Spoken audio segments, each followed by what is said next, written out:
Shalom, shalom, meus amigos. Sou o pastor Paulo Nascimento, do canal Falando de Bíblia, e hoje eu tenho a alegria de receber aqui os meus amigos, pastor Bruno Albino, mestre André Luiz, com o seu livro O Sermão da Felicidade. Essa é a primeira obra de uma trilogia que os meus irmãos estão escrevendo e eu tenho o prazer de recebê-los aqui hoje.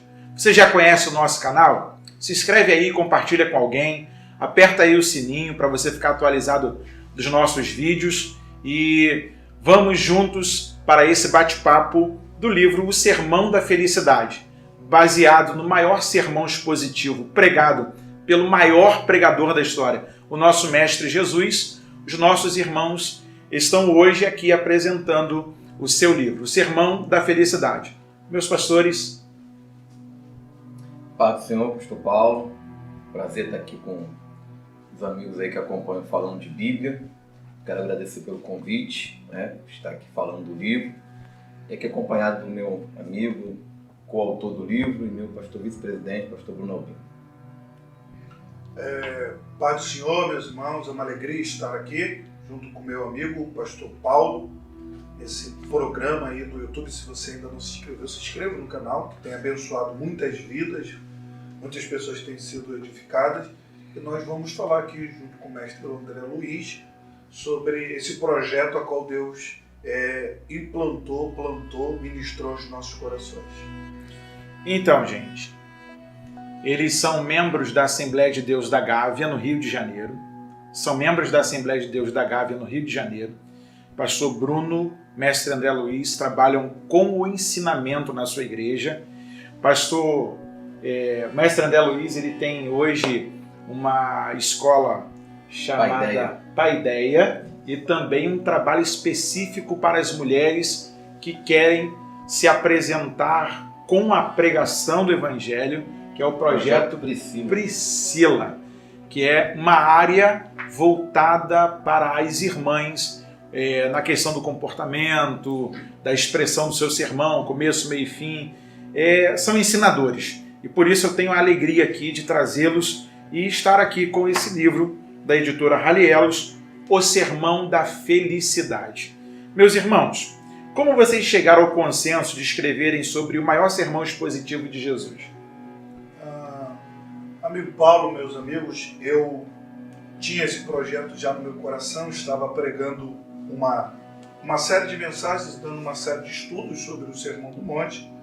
Eu tinha partilhado com o mestre André Luiz sobre esse desejo do meu coração, e a proposta era escrever apenas as bem-aventuranças, e conversando com o mestre André Luiz, nos veio o desejo de escrevermos juntos, não apenas sobre as bem-aventuranças, mas escrever uma trilogia sobre os 3 capítulos do Sermão do Monte, capítulo 5, capítulo 6 e capítulo do número 7. Então, o mestre André Luiz foi lá em casa, fizemos lá um levantamento e Deus foi ministrando ao nosso coração o que deveria ser colocado nessa obra. Amém. Como o pastor Bruno Albino falou, ele estava montando uma série de estudos. A ideia é ser uma palestra de 2 dias, 3 dias, sobre o Sermão do Monte. Eu achei bastante interessante. Como eu trabalho com literatura também, ajudando escritores. Aí ele falou assim: André, dá uma olhada nesse projeto aqui, o que você acha e tal. Eu falei: uma bênção. E depois o Espírito Santo acabou movendo as coisas para que se transformasse num livro, né? Então nós nos reunimos, fizemos ali o cronograma do que seriam os capítulos e nos surpreendemos com a direção que Deus deu no dia, porque a gente não tinha uma ideia de como construir, porque é um tema onde muita gente já escreveu e pela graça de Deus nós conseguimos fazer a obra e tem tido uma repercussão boa, né? As pessoas têm gostado e para a glória de Deus. É interessante a gente perceber que o Sermão da Felicidade, ele parte de um momento em que Jesus está fazendo sua exposição, do seu inteirinho de falar ao seu público. E o Evangelho ele é inclusivo, não no termo moderno de hoje. O Evangelho veio para chamar as pessoas e a arte da pregação está encruada para aqueles que se envolvem na obra de Deus. E eu achei bonito pela questão de que vocês estão falando do maior pregador. Nos nossos púlpitos hoje nós temos muito Moisés, Elias, né, tantos outros personagens, não invalidando. Eu gosto muito do Antigo Testamento. Mas nós somos também parte essencial do Novo Testamento. E eu acredito que essa seja uma ideia muito propícia para esse tempo, que é apresentar a obra de Jesus para os seus. Não é verdade? E aí, como é que foi essa experiência de vocês trocarem essa ideia para construir esse livro? Deu muito trabalho? Foi trabalhoso, porque é uma responsabilidade muito grande você lançar uma obra. A nossa proposta era uma obra que, ao mesmo tempo, falasse com as pessoas que gostam de teologia, que gostam de um aprofundamento, também não fosse uma obra técnica, mas também que falasse com o leigo, falasse com o novo convertido. E, como você disse, essa questão de Jesus ser um pregador foi até a ideia de introdução, onde nós introduzimos o livro falando sobre o sermão de Jesus, né? O que era o sermão de Jesus? Como era o sermão de Jesus? E será que nós, como pregadores, né? E aí digo nós mesmo, com humildade, me colocando, será que nós estamos pregando segundo o modelo de Jesus? Ou será que nós estamos nos desvirtuando desse modelo? E esse foi aí o começo do caminho, né, para os demais capítulos. É um grande desafio nesses tempos que estamos vivendo, meu amigo Paulo, em que a prioridade está muito nas narrativas e não nos ensinamentos de Jesus. Então, a proposta do livro é trazer ciência da felicidade sem a questão da forçação do texto, mas a partir dos ensinamentos do próprio Jesus. Há muitas pessoas que acham que precisam aprender lições da vida apenas com Davi, com Elias, com Josué, e não percebem que com o próprio Jesus é possível aprender lições da vida. Ele está falando de felicidade. Há aspectos espirituais, sim, capítulo 5, bem-aventuranças. Mas há aspectos para esse tempo, como ser feliz, como alcançar a felicidade. É Jesus que está dizendo. Ele inicia o sermão falando sobre felicidade. Ele poderia falar para ser sal, para ser luz. Ele poderia falar sobre eternidade, sobre a sua volta, sobre arrependimento. Mas ele tem prioridade em falar sobre felicidade, questão da vida. Mostrando que não é possível ser feliz sem ter uma vida divorciada da santidade, da piedade e sem quebrar os princípios do Evangelho. Isso é um apontamento muito importante, porque as pessoas elas tendem a desassociar justamente essa questão da sua fala. Ela acredita que a sua felicidade dá liberdade para ela fazer o que ela quer. E ela acredita que já não precisa mais de Cristo, né? Eu tô liberto em Cristo, então eu faço o que eu quero. Eu não sou uma livre agência para fazer o que eu quero. Eu sou um servo de Cristo, eu sou alguém que representa Cristo. Mas vamos lá. Segunda pergunta. Por que os pregadores da atualidade não exploram esse texto que é tão rico?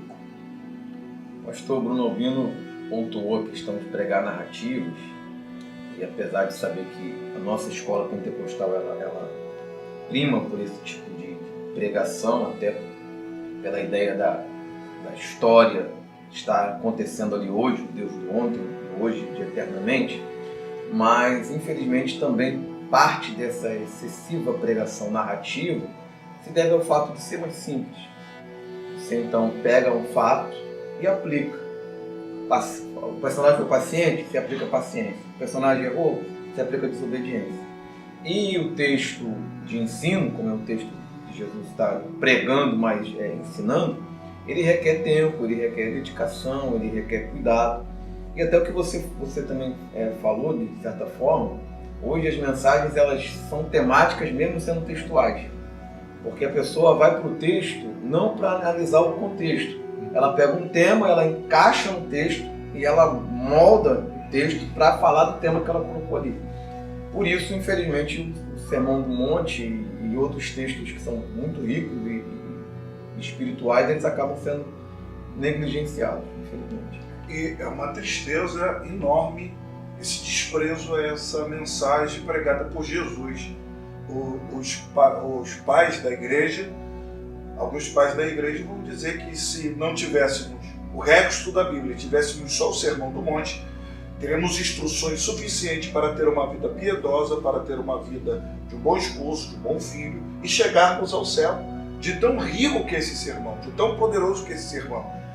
Há pessoas que super idolatram o apóstolo Paulo, a mensagem de Paulo, que são mensagens profundas e belas e doutrinárias, que devemos aplicar para as nossas vidas, mas se fosse percebermos e fazer uma leitura minuciosa do Sermão do Monte, vamos perceber que muito do que Paulo fala, Jesus já havia dito, Jesus já havia propagado, Jesus já havia anunciado. Essa falta de apego ao Evangelho é um grande problema da pregação muito no nosso meio pentecostal. Que é mensagem da salvação, é mensagem de cura, é mensagem de libertação. Se prega muito só para o cotidiano, só para esse tempo. E o Sermão do Monte não é apenas uma mensagem para esse tempo. Jesus fala sobre esse tempo, capítulo 6, porque andeis ansiosos. Ele está dizendo sobre uma preocupação com esse tempo, ele fala sobre esse tempo. Mas sempre colocando o meu reino. Busque o meu reino, priorize o meu reino, valorize o meu reino, porque a prioridade é reino de Deus. E nesse evangelho, onde o homem é o centro, a mensagem do reino ela vai perdendo a sua força. Verdade. E a gente acaba, por assim dizer, que muitas vezes o que a gente lê não é de fato o que a gente comunica. Por exemplo, quando Atos dos Apóstolos, Lucas vai fazer a narrativa dizendo que a doutrina dos apóstolos. E os apóstolos aprenderam justamente de Jesus. Jesus deixou todo um padrão já exposto para eles darem sequência, né, naquilo que ele já começou. E eu louvo a Deus porque a gente tem como exemplo máximo a pessoa de Jesus, que é a centralidade do Evangelho. Não existe outra mensagem que não seja a de Jesus como centro para a gente poder pregar. Mestre André, a terceira pergunta para o senhor e para o pastor Bruno, ela é um tanto, acho que aqui seja um tanto mais complicado, mas acredito que os nossos irmãos eles vão nos entender, porque nós estamos falando para pessoas que já lidam com o púlpito e outros que almejam estar no púlpito, né? E aí, sobre a pregação, nós temos o modelo expositivo, temático, textual. O que vocês acham que se adequam mais ao que vive para a pregação? Eu creio que o pregador deve pregar o tipo do sermão bíblico. Acho que essa tem que ser a primeira preocupação dele. O pastor da igreja, eu acredito que o sermão principal dele tem que ser expositivo. Porque o pastor da igreja é o principal responsável por alimentar o rebanho. E ele tem tempo, porque você sabe que o sermão expositivo, se você for pegar um capítulo para expor, uma epístola, você provavelmente não consegue terminar um sermão. Talvez você tenha que fazer 2, 3 sermões. Então é praticamente impossível, a não ser que você faça uma série numa igreja, você pregar um texto expositivo longo. Então eu acredito que fazem bem os pastores, por exemplo, que pegam Hebreus e pregam expositivamente o ano todo. Agora o pregador, como prega em várias igrejas e às vezes recebe temas para pregar, e às vezes é complicado ser meio antiético pregar fora do tema, e às vezes o tema não é um tema expositivo, eu acredito que os 3 tipos de sermões são sermões que funcionam, o temático, o textual e o expositivo. Agora, tem que ser bíblico, né? Não adianta pregar expositivamente e falar um monte de... Posso fazer um desabafo? O meu maior desafio como pregador aqui nas redondezas onde eu moro, da minha cidade, foi quando eu fui convidado na cidade de Niterói para pregar, e o tema foi Judas traiu, Pedro negou, e você vai fazer o quê? E não te dá um texto bíblico. Simplesmente, eles montam uma frase, né? Eu não sei se naquele dia eles tomaram um café muito forte, não sei se acordaram por conta de um pesadelo que sonharam com o arrebatamento da igreja, mas eles tiveram um pensamento como assim em outros lugares também. Eu já vi temas que são difíceis de você abordar, porque quando você olha, você tenta adequar ao texto, trazer uma roupagem bíblica, ela acaba se tornando complicada. Mas alguns temas você tem que ignorar, porque senão você vai falar o que ele não quer ouvir, que o tema não é bíblico. Sim. E como é que fica para vocês que lidam com o ensino, lidar, por exemplo, o pastor Bruno é pastor lá da Gávea, lá, e pastor vice-presidente da Gávea. Como é que é para o senhor, meu pastor, essa questão de o jovem apresenta para o senhor um tema de congresso? Pastor, o nosso congresso para esse ano, eu estou com esse tema aqui, e o senhor, como pastor que vai instruir, está vendo que o camarada está tendo o maior delírio. É sempre trazendo o ponto que eu coloco muito na igreja, coloque um tema, alguns temas que tem muito valor, sem botar o texto. Às vezes eu prefiro botar sem o texto o tema, mas não desse sentido de Judas. Por quê? Se tiver um pregador com um formato parecido, por exemplo, você prega expositivo, mestre André Luiz prega expositivo, eu prego expositivo. Se o tema for junto com o texto, a ideia de todo mundo pregar a mesma coisa é muito grande. A probabilidade de todo mundo falar a mesma coisa durante os 3 dias é muito grande. Às vezes só o tema facilita todo mundo falar dentro do tema e escolher o seu texto. Sobre a questão do formato do sermão, eu acho que o grande problema é a falta da sistemática e a falta da teologia bíblica. Que o cara pode pregar o sermão temático, mas se ele tem uma boa sistemática, uma boa teologia bíblica, ele não vai fazer loucuras, ele não vai pegar apenas a concordância. Ele tem a teologia bíblica, ele vai fazer uma análise bíblica se aquele texto se adequa ao que ele quer aplicar. De igual forma, sistemática, o cara vai pegar a sistemática e vai fazer todo esse levantamento. Então, o formato não faz muita diferença. O grande problema hoje é a falta de uma base teológica. Não tem base teológica. Eu ouvi esses dias a parte dizendo que por que Eva pecou? Aí eu falei, meu Deus, o que vem? Ela comeu fruto. Aí não foi quando comeu fruto. Eu falei, meu pai. Quando tocou. Não foi quando tocou. Eu falei, quando foi? Olhou? Não foi quando olhou. Quando ela pensou. Eu falei, esse cara tem problema de teologia. Porque ele tem um problema de teologia. Ele está dizendo que o pecado existia antes do ato de comer o fruto. Então ele aplicou e a igreja indo. Então o problema está na teologia sistemática, está na teologia... O cara não tem uma noção teológica. Ele pregou a partir da razão, a partir de um raciocínio lógico. O que levou? Aí ele fez o famoso anacronismo. Ele pega uma passagem do Novo e traz para o Gênesis, que se peca com pensamento. Aí ele trouxe lá da fala de Jesus e trouxe para o Gênesis. Então aí está um grande problema. E as pessoas, elas tendem a falar muito mal da teologia hoje, ainda, não sei porquê, dizendo que a teologia é do diabo, que deixa o homem soberbo. Irmão, soberba nós temos para todos os lados, algumas mais aguçadas, outras menos. Tudo é vaidade, como dizia Salomão. Mas eu acredito que o pregador precisa se importar, sim, em ter um bom material, não desvalorizar esse material. Os nossos amigos aqui, na questão do ensino, eu foco nessa tese pela questão de quê? Pela questão de que, às vezes, o camarada se preocupa com uma boa apresentação, né? Ele quer ter um terno da Armani, um sapato de bico fino alemão, dizer que o sapato dele é da Zara, que a camisa dele é da Dudalina, mas acha caro comprar um livro, pagar R$50 numa obra, investir num curso de seminário. E aí quando você olha para as aberrações que estão acontecendo e você fala biblicamente, os caras acham que você está falando uma coisa que, a maior revelação de todos os tempos. Não, a gente está fazendo um dispositivo bíblico. E ser bíblico, como o mestre André Luiz falou aqui, é a nossa maior necessidade para os nossos dias. A gente não precisa inventar, acrescentar, a gente não precisa ficar criando coisas para tentar apoiar a Bíblia. A Bíblia, por si só, já fala. Ponto final. E aí o que eu acho interessante é que, às vezes, a gente tem essa questão de que o desvalor de alguns para quando a gente se posiciona numa questão de expositiva, numa questão... Eu estou tentando ainda, não consigo fazer totalmente o expositivo, ainda sou mais no textual, porque eu vim de um berço batista. mas eu tenho dificuldades, por exemplo, de enxergar em alguns textos, eu falei aqui no programa passado, os caras conseguem fazer alegoria em cima de alegorese, da própria alegoria. Aí eu fico assim, mas isso aqui já é uma alegoria, como é que eu vou fazer mais alegoria?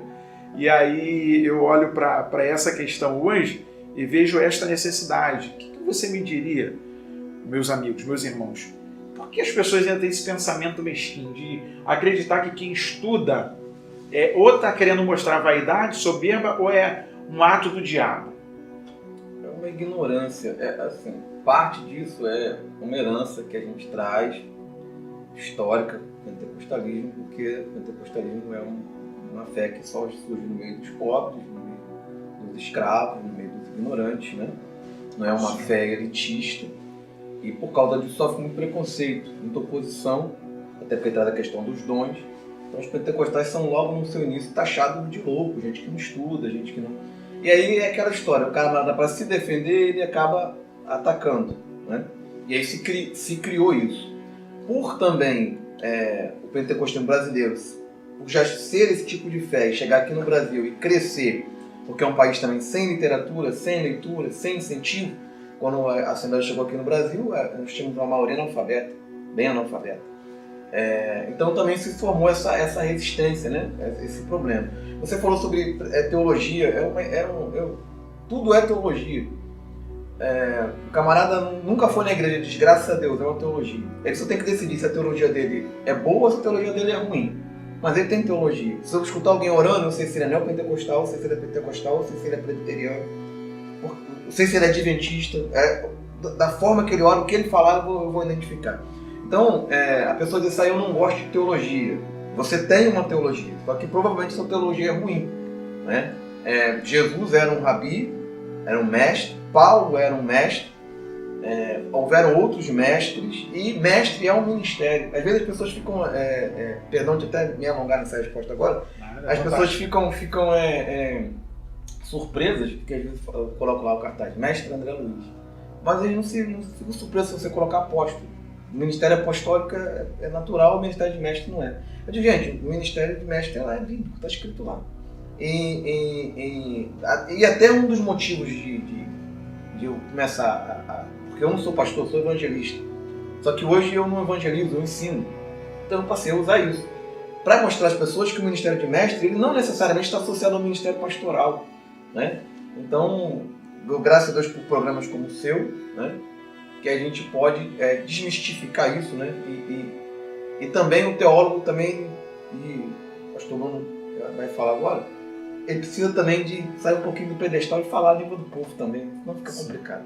Sim, simplificar. Também há uma questão que se torna, como disse o mestre André Luiz, ou Paulo, uma defesa e uma desculpa para o cara que não gosta de estudar, porque todas as vezes que ele vê um pregador dedicado, um mestre, alguém falando no púlpito, denuncia que ele não entrega o que ele deveria entregar, que ele é preguiçoso na sua busca. Então qual é a defesa? Vou atacar, eu me defendo. Eu digo que isso é ruim e eu me defendo para as pessoas continuar abraçando meu estilo de vida e meu estilo de pregação. Eu tive uma experiência agora há pouco tempo, eu preguei num evento, consagração de um amigo meu, e eu fui na outra semana, eu preguei numa semana, eu gosto muito de ir lá, você conhece, pastor Camilo, consagração top, de oração, preguei numa semana, fui na outra, aí um rapaz veio ao meu encontro e falou, rapaz, eu vi você pregando, você fala em coisa estranha. Eles se surpreendem com isso até hoje. Eu falei, será que ele está brincando comigo, ou ele está de ironia comigo? Porque eles criam um respaldo para tentar desvalorizar quem gosta de ler, quem gosta de estudar, que a prioridade não é menosprezar ninguém, a prioridade é alimentar a igreja, mostrar o alimento sadio, o alimento verdadeiro. E cada dia que se passa, parece que essa repulsa para alguns pregadores se torna maior. Eles começam a propagar grupos que falam, não, fulano não é bom, fulano é da Bíblia, fulano é do estudo, ele não gosta de mistério. Tu gosta de mistério, tu profetiza se tiver que profetizar, tem revelação se Deus te entregar, mas vai pregar a palavra do Senhor, vai ensinar a palavra do Senhor e vai se dedicar aos estudos. eu não sei, muita gente ainda vai lembrar da época que a gente fazia assim, os congressos, né? Era sexta, sábado, domingo, e no domingo você tinha na escola bíblica um estudo bíblico muito bom, né? E já nos preparando para a noite, para o encerramento. E as pessoas acreditavam, elas acreditam nisso até hoje, que pregar é diferente de quem dá o ensino pelo domingo da manhã. E pregar é também uma forma de ensinar, é uma forma de comunicar o texto. Mesmo porque você está expondo um texto que não é seu, uma interpretação que também não é sua. Você tem que avaliar aonde que o texto começa, por que o texto está parado ali, por que o texto está caminhando para lá. E a gente ainda tem essas dificuldades que eu fico assim, rapaz. E aí, você citou agora muito bem o trabalho lá no Rio de Janeiro, que eu amo muito, que é do pastor Camilo e outros mais trabalhos de oração, que eu sempre falo para os meninos que estude, ore, seja temente a Deus, porque isso faz parte da vida cristã. Você não pode desassociar uma coisa da outra, que é o começo da sua fala, onde você encontra no Evangelho de Cristo a piedade, a felicidade, você encontra a santidade, o que você precisa fazer para se parecer com o seu mestre. Isso não pode desassociar. E as pessoas elas acreditam que hoje, principalmente no meio pentecostal, com esse surgimento dessa onda calvinista batendo dentro das nossas Assembleias de Deus, alguns hoje já dizendo assim, não, eu não gosto quando os irmãos falam em língua porque eles atrapalham o meu sermão. E outro dia eu vi um pregador mandar parar. Não, pode parar. Eu olhei para a cara do camarada, eu pensei, Paulo, o André até fez um texto excelente agora sobre culto nas redes sociais, no Facebook, e eu, durante 2 meses, dei aula no seminário lá da igreja, Elisete, sobre pentecostalismo. E muitos pregadores não sabem nem quando está sendo neopentecostal ou pentecostal. E os calvinistas, às vezes, nos acusam de neopentecostal e também não conhecem o que é um pentecostal. Não conhece, muitas pessoas não sabem. Lá na minha própria igreja eu falei, vocês conhecem a história da nossa igreja? Não conheço. Vocês estão na igreja e não conhecem a própria história. Conhece a história da primeira pessoa a ser batizada com o Espírito Santo? Não conheço. Então vocês falam, vocês creem em algo e não sabem de onde surgiu. Como é que surgiu essa teologia? Como é que surgiu toda essa questão? Então, a teologia serve para isso, para defender até o que nós acreditamos. Nessa marola, eu não chamo de onda, essa marola calvinista que tenta, é marola, levou 5 jovens, 3 jovens, é marola. Onda leva todo mundo, não leva, é uma marolinha que levou alguns jovens que falaram que é calvinista. É nessa hora que o teólogo está ali para defender a igreja, para defender o que é batismo com o Espírito Santo. Como é que se defende? Falar em línguas estranhas, glossolalia, xenolalia, como é que defende? Aí precisa do teólogo para defender isso. O jovem fica perturbando os grupinhos dentro da igreja, dizendo, não, isso não existe, profecia não existe, para que anjo? Aí quem vai dar a resposta? Que anjo existe, que línguas estranhas existem. Aí cai na conta do pastor e do professor. Nessa hora o pastor e o professor servem. Sim, é nessa hora que está ali para dar a resposta, para trazer calmaria para a igreja. Porque, por exemplo, como disse o mestre André Luiz, nosso meio, muitos leigos, pessoas que aprenderam a ler através das escrituras. Pessoa, a vida inteira viu anjo. A vida inteira teve experiência com Deus. Aí chega alguém agora que ouviu no YouTube uma teologia contrária ao pentecostalismo, inflama essa irmã, inflama esse irmão. Isso nada existe. Como é que vai? Essa irmã vai entrar em crise. Sim. Eu passei a vida inteira crendo nisso. Aí que entra a pessoa do professor, do mestre, do teólogo para dizer, não, irmão, vou te provar que nas escrituras que isso existe. E como isso é importante para o nosso meio. Verdade. Enquanto nossos irmãos vão beber uma água aqui, eu quero mandar um abraço para a RBV Retífica, que é um dos nossos patrocinadores aqui no Falando de Bíblia, que fica situado na Avenida Joaquim de Oliveira, número 401, na Boa Vista. Eu quero mandar um abraço para o meu irmão Antônio Carlos, isso mesmo. Ele é o responsável lá pela loja RBV Retífica, e o número de contato dele é 21 96494 2860. Antônio Carlos, RBV Retífica faz parte do Falando de Bíblia. Também quero mandar um abraço para o meu irmão Leandro, da açaiteria Apetitoso, que fica na Vicente de Lima Cleto, número 46, em Nova Cidade. Funciona todos os dias. Você que está nesse verãozão aí chegando, vai acabar o seu culto ou voltando da escola bíblica, passa lá, você que é de Nova Cidade, Trindade, Itaúna, ali na Vicente Lima Cleto, lá no Leandro, na saiteria Apetitoso. Vai ser uma bênção receber os amigos lá. E o negócio é muito forte, irmão. Também quero mandar um abraço para o meu amigo Fábio Canuto, diretor executivo da livraria Querigma. Fábio Canuto, que é responsável lá pela livraria Querigma. Você que quer editar o seu livro, você que quer comprar uma bíblia de estudo, você que quer comprar um material para manter na sua biblioteca, vai o número do Fábio, 21 987 37 3305. E o nosso último parceiro está aqui por detrás da câmera, não menos importante, que é um abençoadorzão também desse programa, que é o Estúdio D, meu amigo Daniel Martins, aqui na Coronel Cerrado, número 270, e o número de contato é 21 96407 0186. Estúdio D. Você que quer fazer a sua plataforma de estudo toda digital para colocar na internet, você que quer fazer a sua filmagem de um clipe musical da equipe de louvor da sua igreja ou de alguém que canta na sua igreja, você pode procurar aqui, tem um bom valor para você e diz que foi o Falando de Bíblia que te indicou, tá ok? Deus abençoe. Voltamos. Sermão da Felicidade. André Luiz, Bruno Albino, é a nossa programação hoje da apresentação deste livro aqui, que está baseado no sermão de Jesus a partir do capítulo 5 da narrativa de Mateus. Essa é a primeira parte da trilogia que os nossos amigos estão escrevendo, e aqui eles estão falando do capítulo 5. Daqui a pouquinho vai chegar o capítulo 6, e mais para frente um pouquinho vai chegar o capítulo 7. E em todos os outros mais eu quero bater esse papo com vocês. Prazer. Quero firmar essa aliança com vocês aí, da gente poder falar sobre Bíblia, falar sobre as maravilhas da obra de Deus. Então, nós vamos para a nossa quarta pergunta agora. Vocês acreditam que os cristãos brasileiros ainda têm dificuldades em gostar de leitura? Porque o que acontece? Por que da minha pergunta assim? Muitos ainda com tanto tempo de igreja ainda não leram sequer a Bíblia toda. O que vocês acham disso? Eu acredito que o brasileiro, ele, como tem as pesquisas de leitura, né, nós estamos muito atrás de muitos outros países.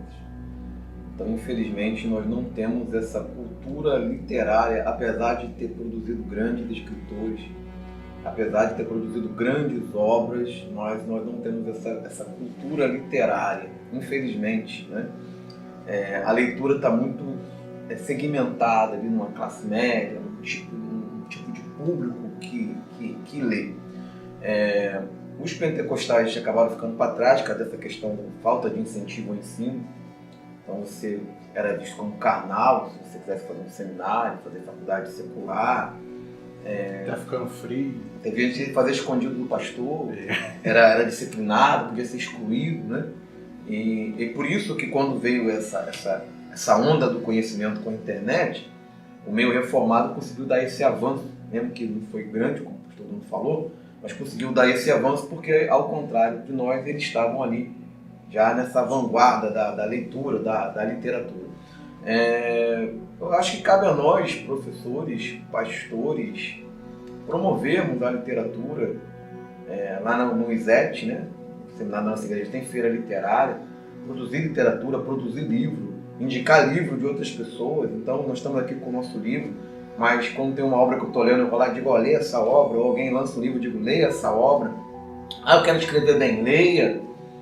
Cabe a nós despertarmos isso, e esse é o caminho. Infelizmente, a gente tem feito pouco em relação a isso, né? Às vezes a gente olha para a Assembleia de Deus, uma igreja tão grande, você vai pegar os eventos literários, ou grandes eventos de ensino, e você vê que é uma quantidade muito pequena, infelizmente. Mas nós estamos caminhando, estamos avançando. Tem que trabalhar nesse estímulo no nosso meio. O grande problema é que a maioria ler não para adquirir conhecimento, mas ler para ter um sermão. O cara não tem um sermão, ele fala, vou ler isso daqui, eu tenho um sermão, então ele lê. Fernandes é o rei, na simplicidade. Então, se ler em busca de sermão e não se ler para adquirir mensagem. Aí tu vai ler alguns livros mais profundos, algumas pessoas vão falar, não, esse livro é chato. Eu falo, meu pai, que livro maravilhoso, abriu minha mente. Mas as pessoas não querem, elas querem as facilidades.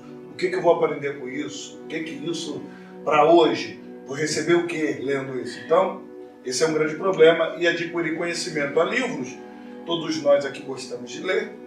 Há livros que nós lemos que naquele momento parecia que não teriam utilidade para uso da igreja, para uso na pregação, no estudo. Aí, algum tempo atrás, 2 meses, algum tempo à frente, 2 meses, tu estava pregando, dando estudo, aconselhando, e tu lembrou da frase daquele livro, tu leu, lembrou daquilo que tu leu há tempos atrás e tu aplica e tu fala, foi válido, aquilo tinha um valor, e sempre tem um valor, a leitura sempre é importante. As pessoas têm muita resistência a leituras, principalmente no meio pentecostal, na questão do não ler livro dos reformadores, não ler livro de ordem católica, por exemplo. Eu tenho aqui Leonardo Boff, tenho Antônio Saldarini, Fariseus e Escribas e Saduceus, na Sociedade Palestinense da Editora Paulinas, é uma excelente obra. Eu só consegui entender por que daquela questão, pelo menos de Lucas 15, quando Jesus está recebendo pecadores e publicanos no seu hall de ensinos, os escribas e fariseus sendo tão veementes contra Jesus, por que ele recebia... O problema não era nem pecadores, o problema era os saduceus infiltrados ali no grupo de Jesus. E as pessoas ainda ficam naquela coisa de que, está citando uma obra católica, está citando uma... Está próximo da Bíblia, é saudável? Podemos citar, é como você está falando. Eu acredito que em determinado tempo vai ser útil, vai ser produtivo e vai ser esclarecedor para quem nos ouve. Mesmo porque tem muita gente que hoje fala, ouviu o mestre André Luiz pregar, ouviu o Bruno Albino pregando, o pastor Bruno Albino, e aí depois prega lá na frente, não cita referência, tá todo mundo pensando que é dele. Aí quando você chega no evento para pregar, os caras, mas já pregaram essa mensagem aqui na igreja. Só que esqueceram de falar da onde veio. Rei do plágio. É o rei do plágio. É uma dificuldade do nosso tempo. Vamos tocar nesse livro. Não tem plágio. No final, olha aí no final, tem a bibliografia. Tem a bibliografia. Não, já vi aqui no começo, vocês já abrem fazendo citações aqui, como eu vi aqui, E durante Calvino, também tem bibliografia. Capítulo 2, você tem aqui, só aquele que em si mesmo foi reduzido a nada e repousa na misericórdia de Deus é pobre de espírito. Citação de Calvino, porque deles é o reino dos céus, Mateus capítulo 5, verso 3. Sempre citando a fonte. Não, tem que citar a fonte. Tem que citar a fonte. Eu sei que tem a bibliografia aqui atrás. Não, porque eu já encontrei livros sem. Então 100. O que mais, eu já vi gente que mandou para uma grande casa publicadora o livro e depois vi, porque eu posso dizer que depois meu telefone tocou e falou assim, arruma aí uma bibliografia para o meu livro. Eu falei, rapaz, você não está fazendo isso comigo não. Não sei se acontece com vocês. Eu posso falar aqui, irmão, porque graças a Deus eu tenho um pastor presidente que me abençoa. Beijão pro meu pastor Antoniel Moreira Brito, central do Boa Sul, a casa que eu faço parte, sou co-pastor lá, sirvo ao Senhor junto com meus irmãos.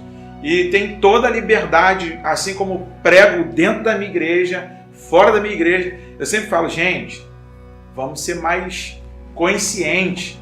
Como é que o cara consegue escrever um livro e não consegue montar uma bibliografia? É complicado.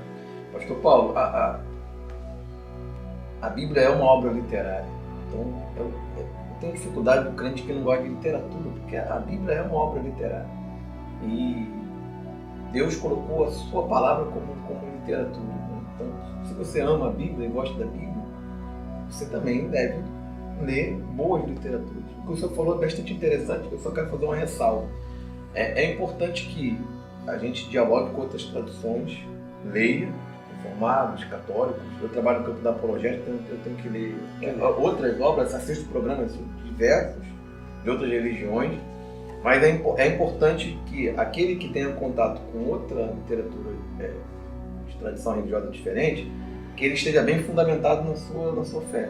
Porque o que aconteceu com alguns jovens reformados, alguns jovens que se transformaram em reformados, é que eles não conheciam pentecostalismo. Eles não leram o pentecostalismo. O pentecostalismo que eles tiveram contato era da igreja deles, que não era pentecostal raiz, ou que era uma coisa meio complicada.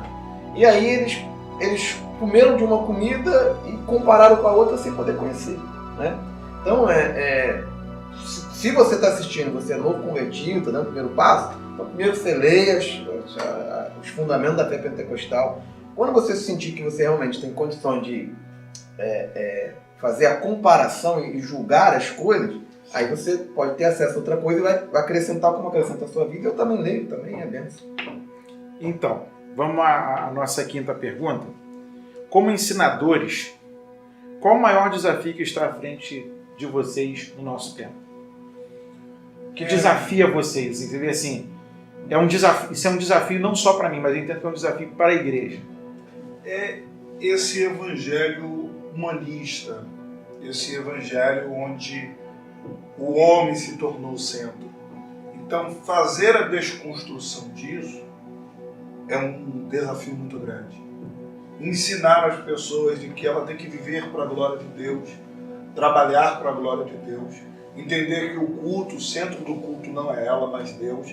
Está um desafio, porque além de você lutar contra uma teologia da prosperidade que é pregada por aí fora das Escrituras, os pregadores são chamados para continuar alimentando essa questão humanista. Um amigo foi pregar sobre escatologia ao ponto de falar: se tu pregar escatologia de novo, tu nunca mais prega. Então, há um desafio. Há um desafio de você colocar na mente das pessoas de viver para a glória de Deus, de entender que o Evangelho não tem por prioridade dar glória a ninguém, dar carro a ninguém, dar casa a ninguém. Que o centro é Jesus. E Jesus faz essas coisas. Jesus dá carro, Jesus dá casa. Eu falar que ele não faz isso é utopia, é loucura da minha parte. Ele faz isso, mas não é prioridade do reino. Então, esse é o desafio. Fazer com que a igreja se volte a Cristo, sempre a Cristo. Entender que a glória é para Cristo, que a pregação é para o nome do Senhor ser glorificado. Então, eu vejo que esse é o maior desafio. Eu acredito que o maior desafio hoje é que as pessoas elas não conseguem enxergar direito qual é a função do ensinador, do mestre. Elas confundem o mestre com o evangelista. Então, você dá uma palavra de discipulado, estava falando de sermão, né? Por que o sermão do monte não faz sucesso? Porque é um sermão de discipulado. Discipulado hoje não faz sucesso. As pessoas não querem saber de discipulado, elas querem saber de adesão, elas querem saber de número, de estatística, de motivação, né? E você vai discipular, escrever alguma coisa ou falar alguma coisa, as pessoas falam assim: porque você não está preocupado em ganhar almas. Sabe, a pessoa não entende que cada pessoa tem uma função no reino e que muitas vezes aquele camarada que hoje está ensinando, ele já dirigiu a igreja, ele já foi um evangelista, ou às vezes até faz a mesma função junto. Então há essa dificuldade que as pessoas não enxergam o ensinador, o mestre como deveriam enxergar, e a dificuldade com crítica, né? Você falou de crítica no começo, tem um exemplo que eu dou em sala de aula. As pessoas dizem assim: por que o teólogo é crítico? Eu digo assim: olha, eu não entendo de música. Então, quando eu escuto uma orquestra tocar, a não ser que seja muito ruim, eu sempre acho ruim. Eu tenho um maestro lá na minha igreja, camarada extraordinário. O ouvido do maestro não é igual ao meu ouvido. Com certeza. Então ele vai olhar e vai dizer assim: rapaz, esse saxofonista não toca nada. E eu vou estar dizendo assim: nossa, que maravilhoso. Então, não é porque ele é crítico, é porque o conhecimento te torna crítico naturalmente. Lógico, a gente sabe que vai cair no criticismo. O cozinheiro, o gourmet, ele tem não tem como julgar, né? Então as pessoas, essa é a dificuldade. Você às vezes é visto de uma forma camarada chato, camarada enjoado, não sabe tudo. Não é isso. Isso não se identificou, né?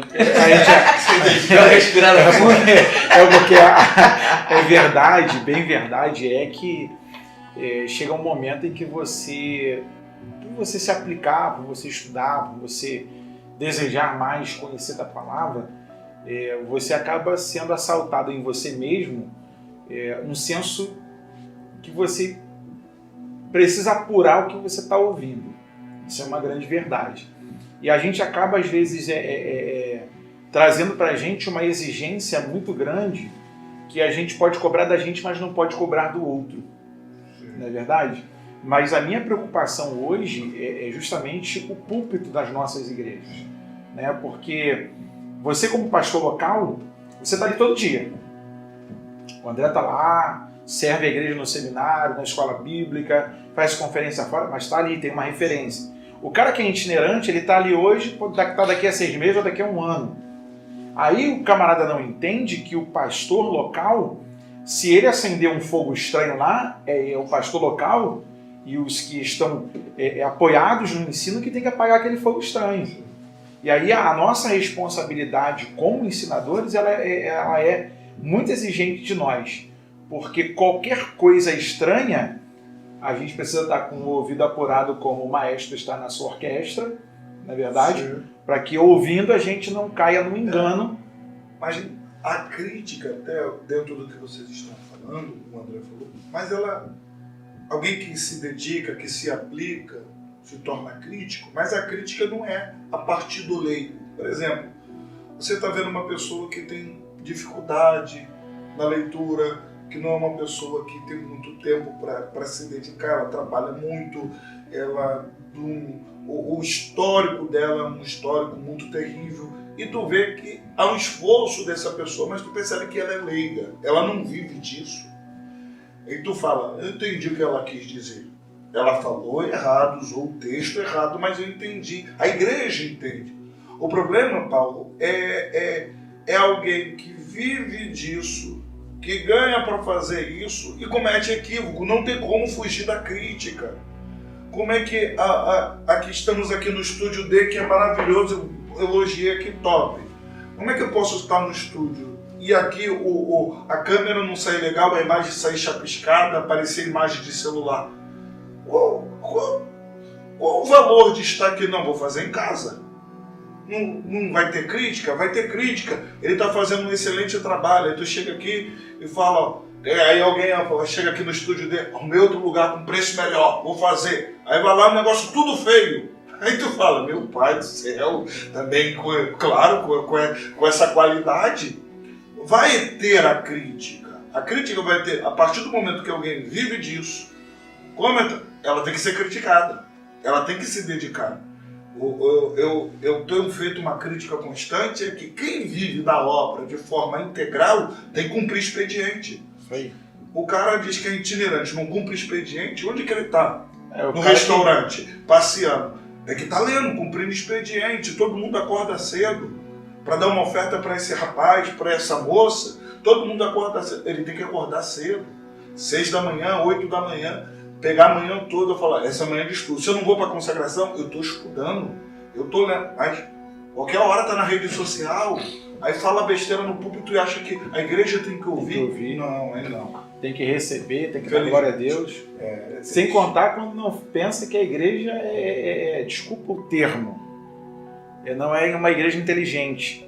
Vou falar a palavra que eu queria falar para não causar mais escândalo. E o cara fala assim, você não entendeu, eu vou repetir. É como se estivesse chamando a gente, duvidando da nossa capacidade de inteligência. Mais fácil pedir glória logo.